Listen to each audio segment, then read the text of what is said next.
Hello guys, welcome to Samir Patel Public School. How are you friends? Today we see chapter 4 of 7th class. Social science हमारा संविधान हमारा संविधान. Watch the video from start to end. If you like the video then please like and share. अब हम जानेंगे हमारा संविधान. संविधान क्या है, संविधान का निर्माण किसने किया, संविधान के बारे में हम जानेंगे. ठीक है, पहले हम इसका क्वेश्चन आंसर डिस्कस कर लेते हैं. फर्स्ट क्वेश्चन में क्या दिया गया है, सही विकल्प चुनकर लिखिए. सही विकल्प चुनकर लिखना है हमें. ठीक है, यहाँ पर संविधान सभा का गठन हुआ था.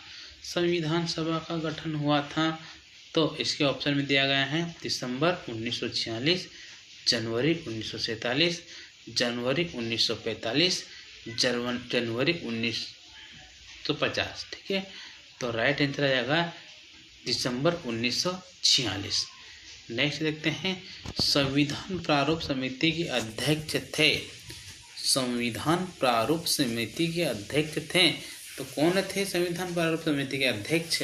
तो ऑप्शन में दिया गया doctor Rajendra Prasad, doctor Bhimrao Ambedkar, doctor Hari Singh गौर, पंडित जवाहरलाल नेहरू.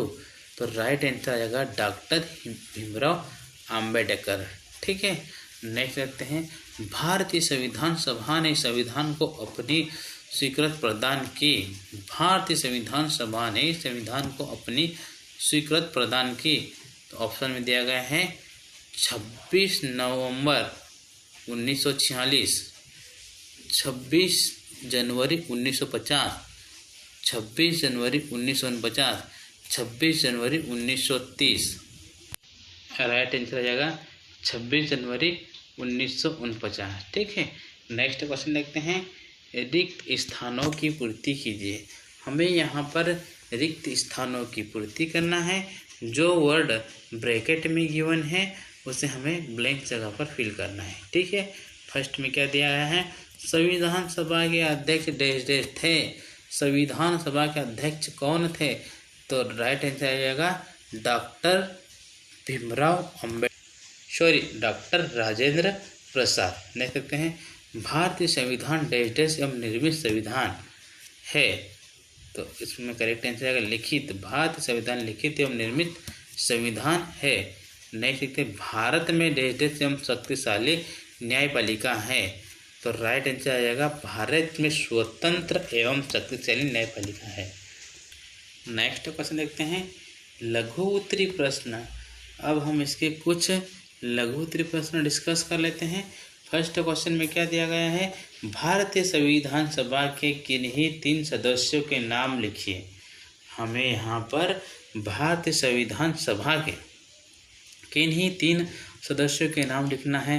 भारतीय संविधान सभा के 3 सदस्य डॉक्टर राजेंद्र प्रसाद, पंडित जवाहरलाल नेहरू एवं सरदार वल्लभ भाई पटेल थे. ठीक है, एवं सरदार वल्लभ भाई पटेल थे. नेक्स्ट क्वेश्चन देखते हैं, संपूर्ण प्रभुत्व संपन्न से क्या तात्पर्य है. संपूर्ण प्रभुत्व संपन्न से क्या तात्पर्य है? इसका आंसर आ जाएगा संपूर्ण प्रभुत्व संपन्न से तात्पर्य है कि भारत एक स्वतंत्र राष्ट्र है. ठीक है, भारत एक स्वतंत्र राष्ट्र है एवं शक्ति का इस पर कोई नियंत्रण नहीं है. ठीक है, एवं इस पर शक्ति का कोई नियंत्रण नहीं है. नेक्स्ट क्वेश्चन देखते हैं, भारत के संविधान को लिखित एवं निर्मित संविधान क्यों कहते हैं. भारत के संविधान को लिखित एवं निर्मित संविधान क्यों कहते हैं? इसका आंसर आ जाएगा भारत का संविधान लिखित संविधान है. ठीक है, भारत का संविधान लिखित संविधान है तथा इसका निर्माण संविधान सभा द्वारा हुआ है. इसका निर्माण संविधान सभा द्वारा हुआ है, अतः इसे लिखित एवं निर्मित संविधान कहते हैं. अतः इसे लिखित एवं निर्मित संविधान कहते हैं. नेक्स्ट क्वेश्चन देखते हैं, संसदीय प्रणाली क्या है. संसदीय प्रणाली क्या है? इसका आंसर आ जाएगा संसदीय प्रणाली में शासन की वास्तविक शक्तियाँ संसद में निहित होती हैं. संसदीय प्रणाली में शासन की वास्तविक शक्तियां संसद में निहित होती हैं। शासन की शक्तियों का प्रयोग मंत्रिपरिषद करती है। मंत्रिपरिषद संसद के प्रति उत्तरदायी है। मंत्रिपरिषद संसद के प्रति उत्तरदायी है। ठीक है, नेक्स्ट क्वेश्चन देखते हैं दीर्घ उत्तरी प्रश्न। अब हम इसके कुछ दीर्घ उत्तरी प्रश्न देख लेते हैं। भारतीय संविधान की किन्हीं 3 विशेषताओं का वर्णन कीजिए। भारतीय संविधान की किन्हीं 3 विशेषताओं का वर्णन कीजिए। अब हम इसका आंसर देख लेते हैं। भारतीय संविधान की 3 विशेषताएं। भारतीय संविधान की 3 विशेषताएं। ठीक है, भारत के संविधान में संघात्मक शासन व्यवस्था को अपनाया गया है। इस व्यवस्था के कारण केंद्र और राज्य के बीच शक्तियों का विभाजन है। ठीक है, केंद्र और राज्य के बीच शक्तियों का विभाजन है। नेक्स्ट पॉइंट देखते हैं केंद्र एवं राज्य की अलग अलग सरकारें हैं। ठीक है, केंद्र एवं राज्य की अलग अलग सरकारें हैं। नेक्स्ट देखते हैं पथ निरपेक्ष। पथ निरपेक्ष का तात्पर्य है कि राज्य की दृष्टि से सभी धर्म समान हैं। राज्य की दृष्टि से सभी धर्म समान हैं और राज्य के द्वारा विभिन्न धर्मवासियों में कोई भेदभाव नहीं किया जाएगा। ठीक है, कोई भी भेदभाव नहीं किया जाएगा। नेक्स्ट क्वेश्चन देखते हैं क्वेश्चन नंबर 2। टिप्पणी लिखिए। हमें यहाँ पर टिप्पणी लिखना है। ठीक है, पथ निरपेक्षता पे टिप्पणी लिखना है। पथ निरपेक्षता भारत संविधान की एक प्रमुख विशेषता है। पथ निरपेक्षता भारतीय संविधान की एक प्रमुख विशेषता है। इसके अनुसार राज्य की दृष्टि में सभी धर्म समान हैं। राज्य के इसमें सभी धर्म समान हैं और